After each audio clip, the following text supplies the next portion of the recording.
Hello বন্ধুরা, তোমরা কেমন আছো? আশা করি ভালো আছো।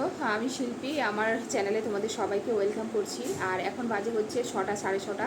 এই ভিডিওটা আমি এখনই তোমাদের কাছে পোস্ট দেবো। ব্লগিং একদম রেডি ছিল, কিন্তু ব্লগিং 6টা, 6:30 বাজে, আজকে আর তোমাদের কাছে পোস্ট দেবো না। এবার হচ্ছে কেন গিয়ে ব্লগিং ভিডিওটা আমি পোস্ট দিতে পারিনি, আর ছোট্ট ছোট ভিডিও তোমাদের কাছে পোস্ট করছি। তো আমাকে সঞ্চিতা দিদিভাই বলছে, শিল্পী তুমি কষ্ট পেও না, ছোট্ট ভিডিও দিচ্ছ, কোনো ব্যাপার না। তো তোমরা, আমি জানি যে তোমরা যারা ভালোবাসো তারা আমাকে মেনে নাও আমি যেইভাবেই ভিডিও দিই। এই হচ্ছে কারণ 24 ঘন্টা মেয়েকে নিয়ে ছুটাছুটি করছি। তোমাদের বলেছিলাম না যে যাবো বাপের বাড়ি, কালকে যেতাম, মঙ্গলবার দিন কালকে যাব এটা ভেবে। তো সব রেডি করছিলাম আর কি। সত্যি ইচ্ছা করছে মায়ের কাছে গিয়ে কদিন থাকি, আর ভাল লাগছে না এই হসপিটাল ঘর, হসপিটাল ডাক্তার ঘর। এই তো ভাবছিলাম ওইখানে যাব। তো মা বলছে যে এক কাজ কর, চলে আয় মাও একদম পাগল হয়ে গেছে যাওয়ার জন্য কদিন থেকেই। তো সব রেডি করব। তার আগে ওই যে বললাম না, ব্লাড টেস্ট করতে দিয়েছিলাম, রিপোর্টটা চলে এসেছে। রিপোর্টটা নিয়ে গেছিলাম ওই দিন, তোমরা তো দেখেছো, সেটাও ভিডিওতে দেখিয়েছি। কিন্তু উনি বললো যে সোমবারে কি বৃহস্পতিবারে আসেন। আর চাইল্ড স্পেশালিস্টই দেখিয়েছি, খুব তো বড় হয়ে যায়নি, চাইল্ড স্পেশালিস্টই দেখিয়েছি। তো অনন্যা ম্যাডাম, তো উনি আজকে দেখে বললো ওকে এডমিট করে দেন। আমি বলছি না ম্যাম, অ্যাডমিট করা যাবে না, কারণ বড় মেয়ে ঘরে রয়েছে। আমি যদি ওকে এডমিট করি, বড় মেয়েকে দেখার মতো লোক নেই, কারণ ওর বাবা নাইট যাবে। বলছে আপনাকে এদিকেও দেখতে হবে, কিছু করার নেই, ওকে ভর্তি করে দেন। ভর্তি করে নিল। দেখো অবস্থা, দেখে তোমাদের। হ্যাঁ, হাতে চ্যানেল করা রয়েছে। এবার এবার ঘটনা কি, তোমরা বলতে পারো হাতে চ্যানেল হসপিটাল থেকে নিয়ে চলে এসছো কেন? এই একটাই রিজন, নিয়ে চলে এসেছি কারণ তোমরা দেখেছো কিছুদিন আগে যখন ওকে নিয়ে হসপিটালে ছিলাম, তখন গৌতম নাইট যেত আর বড় মেয়ে ঘরে একলা থাকতো। আর আমি না, বড় মেয়েকে ঘরে একলা রাখতে চাই না, ভয় লাগে, ও থাকতে পারে না। ও সারা রাত ধরে ফোন করতে থাকে আর টেনশন করে, মা মা আমার মানে পারে না, অভ্যাস নেই না। তারপর তো তোমরা দেখেছো দাদাকে ফোন করলাম, দাদা এসে মেয়েকে নিয়ে গেছে, বড় মেয়েকে।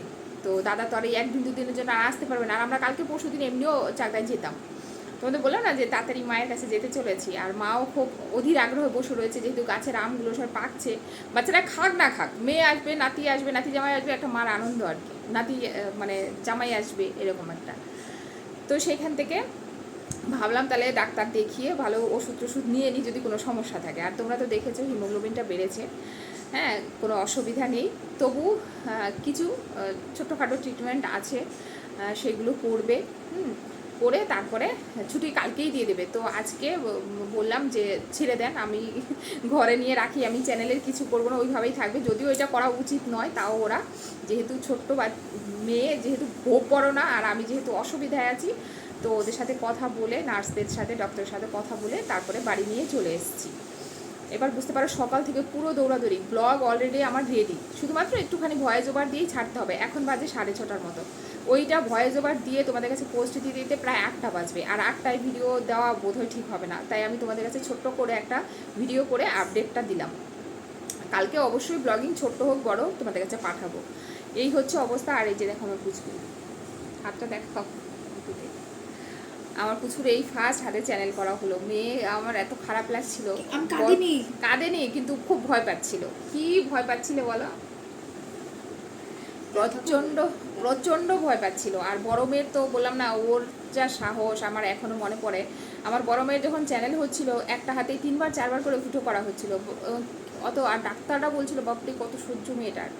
আর ওইসব চ্যানেল করা আর ওইসব সুই, বাপরে বাপ। কারণ ওই ডিপথেরিয়ার ভ্যাকসিন নাকি যেতে চায় না মোটা সুই না হলে, মানে এত থাকে। মানে সেইটাই আমি জানি না, হসপিটালে আসা যাওয়া এই হচ্ছে। 25টা মনে হয়, 2025টা মনে হয় আমাদের এই করে করেই কাটাবে। তো কালকে সকালে নিয়ে যাব, নিয়ে গিয়ে যেইটুকু ট্রিটমেন্ট রয়েছে তারপরে ওইটুকু করে যা ওষুধ দেবে ওইগুলো নিয়ে তারপরে চাকদা যাব। তবে তোমরা ভয় পেও না যে সেই রকম কিছু হয়েছে, তোমরা ভয় পেও না, একদম নর্মাল ব্যাপার। হ্যাঁ, বললো যে না হলেও চলে, তবু আমরা শুধুমাত্র ওর সুস্থতার জন্য একটা ছোট্টখাটো ট্রিটমেন্ট করে দেবো। হ্যাঁ, আমি দেখো ডিটেলসে সব কিছু বলতে চাইছি না, যেহেতু খুব ক্যাজুয়াল ব্যাপার। এই জন্য যদি বড় মেয়ের মতো ওরকম কিছু হতো অবশ্যই তোমাদের সমস্তটা ক্লিয়ার করে বলতাম। আর বাচ্চা তো বুঝতেই পারো, অত বোধহয় ডিটেলসে বলাও উচিত না, তোমরাও তো বোঝো, এইটাই আর কি। হ্যাঁ, তো এই হচ্ছে ব্যাপার। তো চলো, এইটুকু তোমাদের আপডেট দেওয়ার ছিল। এখন এই যে পুচকুকে নিয়ে আসছি, ওকে গা হাত পা মুছে বললো স্নান করাবেন না, কারণ স্নান করাবেন না এই কারণে। আর আমি চুড়িদার একটা পরে গেছিলাম, তারপরে এসে পরে ওটা চেঞ্জ করে রান্না টান্না করলাম, কারণ আমি রেডি হচ্ছিলাম আবার যাব বলে। কারণ ওর কাকা ছিল ওইখানে, আমি যাব বলে রেডি হচ্ছিলাম, তখন ওর বাবা বললো যে তোমাকে আসতে হবে না, মেয়েকে নিয়ে ঘরে চলে আসছি। তো আমার আর যেতে হবে না। এখন ওই যে তাও ভাবছি ওকে খাইয়ে দাইয়ে তারপরে আমি একটু ফ্রেশ হব, তারপরে গিয়ে অন্য চ্যানেলে কোথায় কি ভিডিও দেবো ওইগুলো ভাববো, জানো। তো চলো, এইটুকুই তোমাদের কাছে আপডেট দেওয়ার ছিল। তোমরা পাশে থেকো, অবশ্যই চাকদায় যাব, মেয়েকে নিয়েই যাব। খুব ভালো ভালো ভিডিও আসতে চলেছে। সবাই ভালো থাকবে। বাবা টাটা বলে দাও আন্টিদের। ও লে দাও বাচ্চারা, টাটা। হ্যাঁ ঠিক আছে।